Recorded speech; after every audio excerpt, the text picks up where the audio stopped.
Afternoon welcome to hello స్వతంత్ర live show. నేను మీ ఆరోహి. ఈ రోజుల్లో మనం తినే ఆహారం ఎంతవరకు సురక్షితం? మార్కెట్కు వెళ్తే ప్రతి చోట ఆర్గానిక్ అనే బోర్డులే కనిపిస్తున్నాయి. కెమికల్స్ లేని ఆహారం తిని ఆరోగ్యాన్ని కాపాడుకోవాలనే తపన తెలుగు రాష్ట్రాల్లో విపరీతంగా పెరుగుతుంది.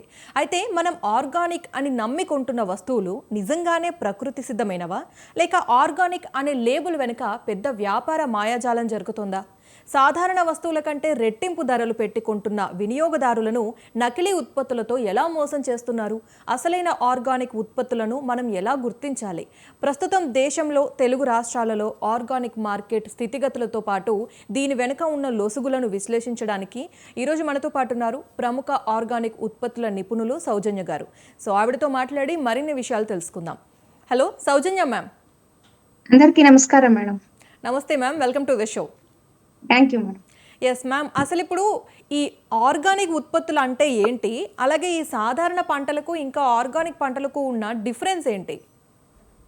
అంటే ఎరువులు, పురుగు మందులు వాడకుండా ఉత్పత్తి చేసిన ఉత్పత్తుల్ని ఆర్గానిక్ ఉత్పత్తులు ఖచ్చితంగా అనడానికి లేదు మేడం.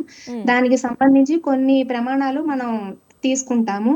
అవి పండే నేల, వాటి యొక్క జీవ వైవిధ్యము, వాడే రసాయనిక ఎరువులు, వాటిని నిల్వ చేసే పద్ధతి, అవి మనం ప్రాసెస్ చేసే విధానాన్ని బట్టి కూడా వాటి యొక్క పోషకాలు, విలువలు అవి మనకి ఎలా ఉపయోగపడతాయి అనే దాని గురించి కూడా మనం తీసుకుంటాం ప్రమాణంగా. ఓకే మేడం, ఇప్పుడు ప్రస్తుతం తెలుగు రాష్ట్రాల్లో చాలా వరకు ప్రజలందరూ కూడా ఆర్గానిక్ వైపే మొగ్గు చూపుతున్నారు. అంటే మనం ఏదైనా కొనడానికి వెళ్ళినా కూడా ఆర్గానిక్ అనే పేరు కనిపించగానే నార్మల్ వాటికంటే అవి కొనడానికే ఎక్కువ ఇంట్రెస్ట్ చూపిస్తున్నారు. దీనికి ప్రధాన కారణాలు ఏమని మీరు భావిస్తున్నారు?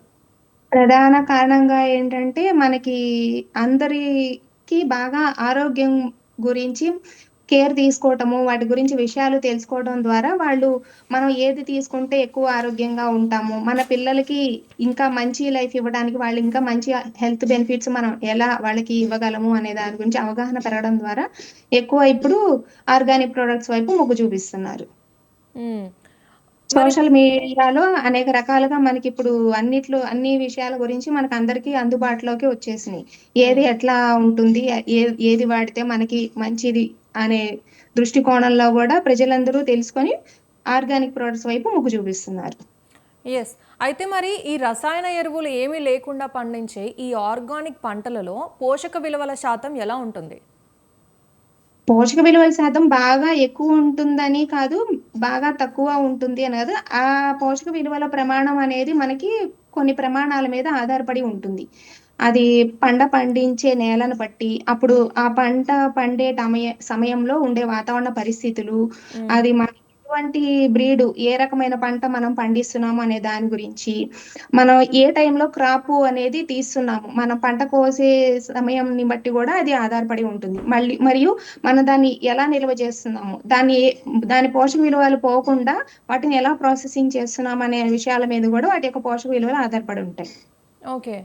ఇప్పుడు మన మార్కెట్లో సాధారణ కూరగాయలు, ఈ ధాన్యాలతో పోలిస్తే ఆర్గానిక్ ఉత్పత్తుల ధరలు చాలా ఎక్కువగా ఉంటాయి. ఎందుకని, అంటే అసలు కారణం ఏంటి అంత ఎక్కువ రేటు ఉండడానికి? అంత ఎక్కువ రేటు ఉండడానికి కారణం ఏంటంటే వీటి తయారీలో ఎక్కువగా మనం మ్యాన్ పవర్ ని యూజ్ చేస్తాం. కెమికల్ ఉత్పత్తులను కానీ, కెమికల్ రసాయనాలు కానీ మనం వాటిని ఉపయోగించాం. సాధారణ ఒక అరటి గెల తయారయ్యి పండుగ తయారయ్యి మన చేతికి రావటానికి ఆర్గానిక్ టైంలో ఒక్కొక్క పండుకి 6 months టైం పడుతుంది. ఇప్పుడు సేంద్రియ ఎరువులు వాడటం వల్ల, సింథటిక్ ఎరువులు వాడటం వల్ల, ఈ కెమికల్స్ యూజ్ చేయడం వల్ల ఏముంది, మనకి వితిన్ 3 months లోనే మనకి అది పండుగ తయారైపోయి మన ఇంటికి చేరిపోతుంది. ఇదంతా కూడా కూలీల మీద ఆధారపడి ఉంటుంది ఎక్కువ. మ్యాన్ పవర్ మీద ఆధారపడి ఉంటుంది. మిషనరీ తక్కువ, మనకి మ్యాన్ పవర్ ఎక్కువ మీద ఆధారపడి ఉంటుంది. వాటి యొక్క తయారీకి మనం వాడే సేంద్రియ ఎరువులు కానీ, వాటికి ఇచ్చే ఇన్పుట్స్ వల్ల కానీ, కలుపు నియంత్రణకు కానీ, పురుగు నియంత్రణకు కానీ, నిల్వ చేసే విధానం వల్ల కానీ, వీటి వల్ల మనకి కొంచెం ఖర్చు ఎక్కువ కనబడుతుంది. ఓకే మేడం, ఇప్పుడు ఈ ఆర్గానిక్ ఫుడ్ తీసుకోవడం వల్ల మనకి మెయిన్గా కలిగేటువంటి హెల్త్ బెనిఫిట్స్ ఏంటి? మెయిన్ గా కలిగే బెనిఫిట్స్ ఏంటి అంటే తక్కువగా జబ్బు పడతాము. ముఖ్యంగా చెప్పాలి అంటే అసలంటూ జబ్బులు రావని కాదు, మనకి 100 సంవత్సరాలు మనము జీవిస్తామని కాదు. కాకపోతే ఏంటంటే తాజాగా పండినవి, ఎటువంటి రసాయనాలు లేకుండా ఉన్న ఆహారాలు మనం అప్పటికప్పుడు తాజాగా మనం తినగలం. హ్మ్. వాటిలో ఉన్న పోషకాలు మన శరీరానికి కావాల్సిన పోషకాలని తీసుకొని, మన ఎనర్జీ పవరు, ఎనర్జీ లెవెల్స్ ఇంకా ఎక్కువ పెరగడానికి ఉపయోగపడుతుంది గానీ, జబ్బులు రావు, మనం సేఫ్టీగా ఉంటాము అనే నిర్ధారణగా మనం చెప్పలేము. ఓకే. సౌజన్య మ్యామ్, ఇప్పుడు ఆర్గానిక్ అని చెప్పి అంటే ఆర్గానిక్ అనే పేరు జస్ట్ ముందు యాడ్ చేసి చాలా వరకు కూడా నకిలీవే అమ్మడం జరుగుతుంది. మరి ఈ అవును. నకిలీ వ్యాపారాలన్నీ కూడా ఎలా నడుస్తాయి? దీంట్లో ఉన్న లొసుగులేంటి? నకిలీ వ్యాపారాలు అంటే ఇప్పుడు మామూలుగా వీళ్ళు కెమికల్స్ యూజ్ చేసి సింథటిక్ ఎరువులు యూజ్ చేసేసి వాటిని ఆర్గానిక్ బ్రాండ్ లోగోతో సీల్ కవర్స్ లో ప్యాక్ చేసేసి మార్కెట్ లో రిలీజ్ చేయడము. జస్ట్ బై ఆర్గానిక్ అని ప్రింట్ చేసేసి మార్కెట్ లో రిలీజ్ చేయడము. హ్మ్. లేదు కొంత ఆర్గానిక్ ఐటమ్ దాంతో ఎక్కువ సింథటిక్ ఎరువులతో పండించిన ఐటమ్స్ ని మిక్స్ చేసి మార్కెట్ లోకి రిలీజ్ చేయడము. ఇవి తీసుకుంటే మీకిది, ఇవి తీసుకుంటే మీకది జరుగుతుంది అని చెప్పి ఎక్కువ ప్రచారం చేయడం వల్ల ద్వారా ఈ కల్తీ వ్యాపారం అనేది బాగా జరుగుతుంది. ఓకే. మ్యామ్, మరి ఇంత ఎక్స్‌ట్రీమ్ లెవెల్‌లో మనకి నకిలీవి జరుగుతున్నప్పుడు, మోసం జరుగుతున్నప్పుడు, వినియోగదారులని ఇంత ఈజీగా మోసం చేస్తున్నప్పుడు, ఇలాంటి కంపెనీలపై ఎలాంటి చర్యలు ఉంటాయి? ఫుడ్ సేఫ్టీ వాళ్ళు ఖచ్చితంగా చర్యలు తీసుకుంటారండి. మనం ఒక ఆర్గానిక్ ఐటెము మనము నిర్ధారణ చేసుకొని తీసుకునేటప్పుడు, దాని మీద దానికున్న లైసెన్స్ నంబరు, అది ఫసీ లోగోతో ఉందా లేదా, అది హ్మ్. ఆర్గానిక్ సర్టిఫైడా కాదా, అనే వివరాలు, అది ఏ బ్యాచ్‌లో తయారైంది, ఏ ఏ ఇంగ్రీడియెంట్స్ ద్వారా అది తయారు చేశారు, ఎలా నిల్వ చేశారు, దానికి సంబంధించిన పూర్తి వివరాలన్నీ కూడా మనం ముందుగా తెలుసుకొని, అది ఆర్గానికా కాదా అనేది మనం నిర్ధారణ చేసుకున్న తర్వాతే దాన్ని తీసుకోవాలి. ఓకే. కొంతమంది ఇప్పుడు సాధారణ పంటలనే ఆర్గానిక్ అని చెప్పి మనం మాట్లాడుకున్నట్టు మన అమ్మేస్తూ ఉంటారు కదా మ్యామ్.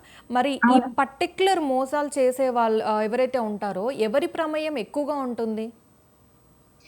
పర్టిక్యులర్‌గా వీళ్ళ ప్రమేయమే ఉంటుంది అనేది మనం నిర్ధారించి చెప్పలేమండి. హ్మ్. రైతు దగ్గర పంట పండిన దగ్గర నుంచి అది వినియోగదారుడి ప్లేట్‌లోకి తినడానికి వచ్చే ఈ జర్నీ ప్రాసెస్‌లో ఎవరైనా దాన్ని మార్కెటింగు అవకాశాల కోసం, అవసరాల కోసము, డబ్బు కోసం గాని, ఏ అవసరం కోసమైనా గాని దాన్ని హ్మ్.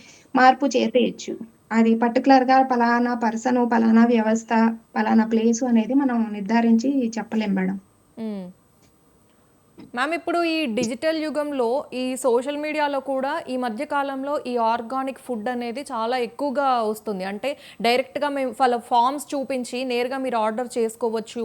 మీ ఇంటికే వస్తుంది. డోర్ డెలివరీ ఉంది అని చెప్పేసి కూడా మనకి చాలా వరకు చూపిస్తున్నారు. ప్రొడక్ట్స్ అమ్ముతున్నారు. ఇప్పుడు ఎగ్జాంపుల్‌కి తేనె, కూరగాయలు, బెల్లం ఇలాంటివన్నీ కూడా. మరి వాటన్నిటిని నమ్మొచ్చంటారా? జెన్యూన్‌గా చేసే పర్సన్స్ ఉంటారు. వాటిని ఉపయోగించుకొని మోసాలు చేసేవాళ్ళు ఉంటారు. అవి మనం 50 ఛాన్సెస్‌గా తీసుకోవచ్చు. హ్మ్. మనం అవి నియర్ బై ప్రదేశంలోనే వాళ్ళు తయారు చేస్తున్నారని గాని, పలానా వాళ్ళు చేసే క్రాప్స్ మన నియర్ బై ప్రదేశంలోనే ఉంటే మాత్రము, మనం నేరుగా ఒకసారి వాళ్ళ దగ్గరికి వెళ్లి, వాళ్ళు ఏం చేస్తున్నారు, ఎలా చేస్తున్నారు, మనం ఇది తీసుకోవచ్చా లేదా, వీళ్ళు ప్యూర్‌గా ఆర్గానిక్ గానే పండిస్తున్నారా అనేటువంటి విషయాలు మనం తెలుసుకొని వాళ్ళ దగ్గర నుంచి తీసుకోవచ్చు. లేదు కొంచెం దూరం ఉన్న ప్రదేశాల్లో అయితే ఫోను కాల్‌లో మాట్లాడటం కానీ, లేదు వీడియో కాల్‌లో చూ చూపించమని చెప్పి వాళ్ళ చేత డైరెక్ట్‌గా కాంటాక్ట్ అయ్యి, వాళ్ళతో ఒకటికి 2 సార్లు మాట్లాడి వివరాలన్నీ తెలుసుకొని తీసుకోవడం మంచిది మేడం. ఓకే. Yes ma'am. అయితే ఇప్పుడు ఒక సాధారణ వ్యక్తి ఆర్గానిక్ ఏదైనా ప్రొడక్ట్ తీసుకోవడానికి మార్కెట్‌కి వెళ్ళినప్పుడు అది అసలైందా కాదా అని వాళ్ళు ఎలా గుర్తించాలి? దానికి తగ్గ ప్రమాణాలన్నీ గూడా మనము ప్రొడక్ట్ డిస్క్రిప్షన్‌లో అన్నీ చెక్ చేసుకోవాలి మేడం. హ్మ్. అది ఫుడ్ లైసెన్స్ సర్టిఫైడ్ అవునా? కాదా? అది ఆర్గానిక్ ఇంగ్రీడియెంట్స్ యూజ్ చేసి తయారు చేసిందా? కాదా? దానికి లేబులింగ్ ఉందా? లోగో ఉందా? హ్మ్. ఇలాంటి అనేక రకాల ప్రమాణాలు మనం దాని వెనకాల ఉన్నదంతా కూడా ఒకసారి చూసుకొని నిర్ధారించుకొని కానీ అది మనం ఆర్గానిక్ అని నమ్మి తీసుకోవడానికి లేదు మేడం ఇప్పుడు. యెస్. అయితే మ్యామ్, మరి మీరన్న ఈ లోగోలు లేదంటే లేబుల్స్ అవన్నీ కూడా అంటే ఏ టైప్‌లో ఉంటాయి మనకి? ఎలా గుర్తించొచ్చు వాటిని ప్రొడక్ట్ పైన? ఫసీ ఫుడ్ లైసెన్స్ వాళ్ళు మనకి ఒక లోగో ఇస్తారు మేడం. లైసెన్స్ హ్మ్. నెంబర్ గూడా ఇస్తారు. దానికి సంబంధించి ఒక ఆర్గనైజేషన్ ఏంటంటే national pro programme for organic products అనే ఒక సర్టిఫికేట్ ఆర్గనైజేషన్ ఉంది. హ్మ్. అండ్ ఆల్సో ఇంకోటేంటంటే ఎన్‌పీజీఎస్ ఇండియన్ ఉత్పత్తులకు సంబంధించి ఒక ఆర్గనైజేషన్ కూడా ఉంది మేడం. వీటికి సంబంధించి వివరాలు, లోగోస్, మనకి సర్టిఫికేట్స్ అన్నీ వాళ్ళ ద్వారా పొందొచ్చు. ఓకే. అయితే ఇప్పుడు ఆర్గానిక్ కూరగాయలంటే ఆ ప్రొడక్ట్స్ ఏవైనా కూడా మనం తీసుకోవడం వల్ల హెల్త్ బెనిఫిట్స్ మనకు తెలుసు. అది కాకుండా ఇప్పుడు ఈ పెస్టిసైడ్స్ వాడే వెజిటబుల్స్ కానీ ఏవైనా ఉంటాయి కదా! అవి తీసుకోవడం వల్ల మనకి మెయిన్‌గా వచ్చే హెల్త్ ఇష్యూస్ ఏముని ఉంటాయంటారు? తొందరగా జబ్బు పడతాం మేడం వాటి వల్ల. హ్మ్. త్వరగా మనలో ఉన్న ఇమ్యూనిటీ అంతా డిస్ట్రాయ్ అయిపోతుంది. చిన్న చిన్న వాటికి జస్ట్ వెదర్ చేంజెస్‌కి ఫీవర్స్ వచ్చేయడము, దగ్గు, జలుబు వచ్చేయడము. ఇప్పుడు మనం బాగా వినపడుతున్న మాటలు ఏంటంటే మనకి ఎక్కువగా బీపీ, షుగరు అండ్ ఇంకా ఎక్కువగా యూజ్ చేసేవాడు క్యాన్సరు. దా చాలా బాగా పబ్లిక్‌లో ఇవి కనపడుతున్నాయి. యెస్.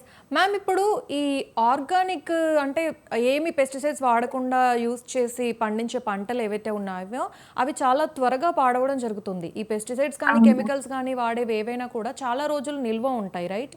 సో మరి అవును మేడం. దీనివల్ల చాలా వరకు హెల్త్ పాడయ్యేది కూడా ఉంటది. అండ్ మెయిన్ రీజన్ ఏమై ఉంటుందంటారు? మనకి వాటికి పై లేయర్‌గా ప్రొడక్ట్స్ పాడవకుండా ఉండడానికి, ఎక్కువ రోజులు నిల్వ ఉండడానికి ఉత్పత్తి వాళ్ళేంటంటే పై లేయర్‌గా కెమికల్స్ పూయటం కానీ, లేదు మైనంలో కరిగిచ్చిన మైనంలో నుంచి ముంచి లేపడం ద్వారా అవి హ్మ్. అలా స్టిక్కీగా అయిపోయి అలాగే ఉండిపోతాయి. మనం వాష్ చేసినప్పుడు, వండినప్పుడు వాటి టేస్ట్ అది మనకి ఏమి వాటిని ఫీల్ అయ్యి తినే విధంగా ఏం లేవు. కానీ డైరెక్ట్‌గా మనం ఆ ఒక కెమికల్స్‌ని మనమే వండుకొని, కొనుక్కొని తెచ్చుకొని మనమే తినటం ద్వారా మన హెల్త్‌ని పాడు చేసుకుంటున్నాం. ఓకే.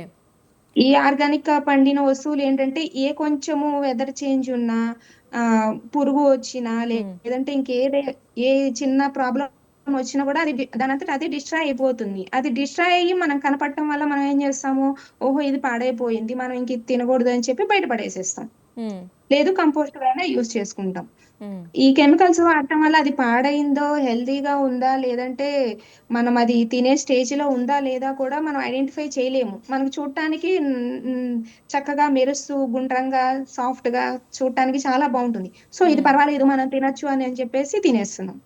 యెస్. అయితే ఇప్పుడు మీరు చెప్పినట్టే అంటే ఇప్పుడు ఈ పండ్లు, కూరగాయలని చూసి మనం అంటే అవి పాడైనప్పుడంటే మనం గుర్తించగలము. వెంటనే పాడైపోతున్నప్పుడు ఇది ఆర్గానిక్ అయ్యుంటుంది అని. మరి అలా ఏం కాకుండా వెంటనే ఒక దగ్గరికెళ్ళి ఒక ఆర్గానిక్ వెజిటబుల్‌ని, ఒక నార్మల్ వెజిటబుల్‌ని చూస్తే మనం ఇది ఆర్గానిక్‌లో పండించిందా? కాదా? అని చెప్పడానికి ఏవైనా ఈజీ అంటే సులభకరమైన చిట్కాలున్నాయా? సులభకరమైన చిట్కాలంటే ప్రత్యేకంగా స్మెల్ ఒక్కటే మేడం మనకి. హ్మ్. మనం వాటిని జస్టు అంటే మార్కెట్స్‌లో వాటిని టచ్ చేసినా, గిల్లినా ఇప్పుడు చాలా చోట్ల ఊరుకోవట్లేదు. మనం రెగ్యులర్‌గా తీసుకునే చోట షాప్స్‌లో అయితే మనం వాటిని టచ్ చేస్తే మనకిప్పుడు కర్రీ లీవ్స్ ఉన్నాయనుకోండి, పుదీనా ఉందనుకోండి, మనం వాటిని టచ్ చేస్తే ఎంత నేచురల్‌గా స్మెల్ తెలుస్తుంది మనకి. అలాగే వెజిటబుల్స్ అయినా, ఫ్రూట్స్ అయినా గూడా మనకి టచ్ చేసిన సెన్సేషన్ అనేది మనకు కాస్త తెలుస్తుంది. అలా హ్మ్. సెన్సేషన్ ఉంటే వాటికి కొంచెము పెస్టిసైడ్స్ గానీ, అవి నిల్వ ఉండటానికి సరౌండింగ్స్‌లో పూసే వ్యాక్సులు గానీ తక్కువ ఉన్నట్టు అర్థమవుతుంది మనకి. హ్మ్. ఈ ల్యాబ్ టెస్టులేమీ లేకుండా మనం ఇంట్లోనే ఏదైనా ఆర్గానిక్ వస్తువుని మనంతట మనం పరీక్షించాలి అనంటే ఎలా పరీక్షించొచ్చు? ఏదైనా అవకాశం ఉందా? పర్టిక్యులర్‌గా ఇంట్లోనే పరీక్షిస్తే అది ఆర్గానిక్కు అనేది మనం చెప్పడం గూడా కష్టం మేడం. హ్మ్. చిన్న చిన్న వస్తువులకు అయితే మనం చేయగలం గానీ, మోస్ట్‌లీ ల్యాబ్ టెస్టుల్ని చేయించుకుంటమే బెటర్ హ్మ్. ఇప్పుడున్న పరిస్థితుల్లో. ఓకే. మేడం మరి ఇప్పుడు ప్రస్తుతం భారతదేశంలో ముఖ్యంగా మన తెలుగు రాష్ట్రాల్లో ఆర్గానిక్ ఉత్పత్తుల మార్కెట్ పరిణామం ఎలా ఉంది? డిమాండ్ ఎంతవరకు పెరిగింది? చాలా పెరుగుతోంది మేడం. మన దేశంలో 22,00,000 హెక్టార్స్ హ్మ్. ఆర్గానిక్ ప్రొడక్ట్స్ ఉత్పత్తి చేస్తున్నారు. పర్టిక్యులర్‌గా మన తెలుగు రాష్ట్రాల్లో హ్మ్. ఆంధ్రాలో ఏమో 24 హెక్టార్స్, తెలంగాణలో 22 హెక్టార్స్ ఆర్గానిక్ ప్రొడక్ట్స్ ఉత్పత్తి చేస్తున్నారు మేడం. ఓకే. గ్రాడ్యువల్‌గా ఇంక్రీజ్ అవుతోంది. ఓకే. యెస్. మరి రైతుల విషయం ఏమంటారు మ్యామ్? ఇప్పుడు రైతులు ఆర్గానిక్ పంటలను పండించడానికి ఉత్సాహం చూపిస్తున్నారా? వాళ్ళకి ఎదురవుతున్న ప్రధాన సవాళ్ళు ఏంటి? రైతులు ఉత్సాహం చూపిస్తున్నారు. ఈ ఆర్గానిక్ ఉత్పత్తులు పండించడం స్టార్టింగ్ స్టేజ్‌లో ఉన్నప్పుడు కొంత మనకి ఒడిదుడుకులు ఎదురవుతూ ఉంటాయి. వాళ్ళకి సరైన ఇన్ఫర్మేషన్ లేకపోవటం, పురుగుని ఎలా నశింపచేయాలని దాని గురించి, ఈ సేంద్రియ ఎరువులు ఎలా వాడాలనే గురించి తెలియకపోవటము, పండించిన పంటని ఎలా సేల్స్ చేసుకోవాలి, వాటికి సర్టిఫైడ్ ఎలా చేసుకోవాలి, వీటికి సంబంధించి కొన్ని సమస్యలు రైతులు కూడా ఎదుర్కొంటున్నారు మేడం. హ్మ్. వాటికి సరైన ధర లేక గవర్నమెంట్ నుంచి. ఓకే. వాళ్ళకి కొంత గైడెన్స్ ఇచ్చి, ఇలా ప్రోత్సాహం ఇస్తే ఖచ్చితంగా మనము ఇంకా ఎక్కువ ఆర్గానిక్ ప్రొడక్ట్స్ ఉత్పత్తి చేయగలం. యెస్. ఆర్గానిక్ వ్యవసాయం వల్ల దిగుబడి తగ్గుతుంది అనే ప్రచారం కూడా ఉంది. ఇది నిజమేనా? దీనిపై మీ అభిప్రాయం ఏంటి? దిగుబడి తగ్గటం అనేది మనకు కొన్ని ప్రమాణాల మీద ఆధారపడి ఉంటుంది. మొదట ఏంటంటే, ఈ సింథటిక్ ఎరువులు వాడటం ఆపేసేసి హ్మ్. సడెన్‌గా ఆర్గానిక్ కన్వర్ట్ అయ్యామనుకోండి మనం క్రాపింగ్‌కి, హ్మ్. యాస్ కంపేర్ టు సింథటిక్ ఎరువుల మీద మనకు ఏంటి క్రాప్ కొంచెం తక్కువగానే వస్తుంది. దాంతో అనిపిచ్చేదేంటంటే, మార్కెటింగు ఉత్పత్తి కొంచెం తగ్గింది అని అనిపిస్తుంది. హ్మ్. అది ఒకటి. మరి నేల సారం మీద ఆధారపడి ఉంటుంది 2. మనం వాడే సేంద్రియ ఎరువులు, పురుగులు నియంత్రణలో వాడే హ్మ్. వాటి విషయంలోను, ఇట్లా కొన్ని ప్రమాణాల మీద అది ఆధారపడి ఉంటుంది madam. Yes. Thank you ma'am. Thank you Soujanya ma'am. Thank you అండి. Thank you very much. Organic ఉత్పత్తుల వెనుక ఉన్న నిజానిజాలను, మార్కెట్ లొసుగులను, అసలైన ఆర్గానిక్ ఉత్పత్తుల్ని ఎలా గుర్తించాలో చాలా చక్కగా, వివరంగా తెలియజేసినందుకు సౌజన్య గారికి thank you so much. So organic వస్తువులు కొనడం మన ఆరోగ్యానికి మంచిదే అయినా గ్రౌండ్ రియాలిటీ తెలుసుకోకుండా కేవలం లేబుల్స్ చూసి మోసపోవద్దు. ప్రభుత్వం ఆమోదించిన సర్టిఫికేషన్ మార్కులు ఉన్నాయో లేదో చూసి సరైన ధరకే వాటిని కొనుగోలు చేయండి. మన ఆరోగ్యం మన చేతుల్లోనే ఉంది కాబట్టి వినియోగదారులు మరింత అప్రమత్తంగా ఉండాలి. సో ఇది ఇవాల్టి హలో స్వతంత్ర లైవ్ షో. రేపటి హలో స్వతంత్రలో మళ్ళీ కలుద్దాం. కీప్ వాచింగ్ స్వతంత్ర టీవీ.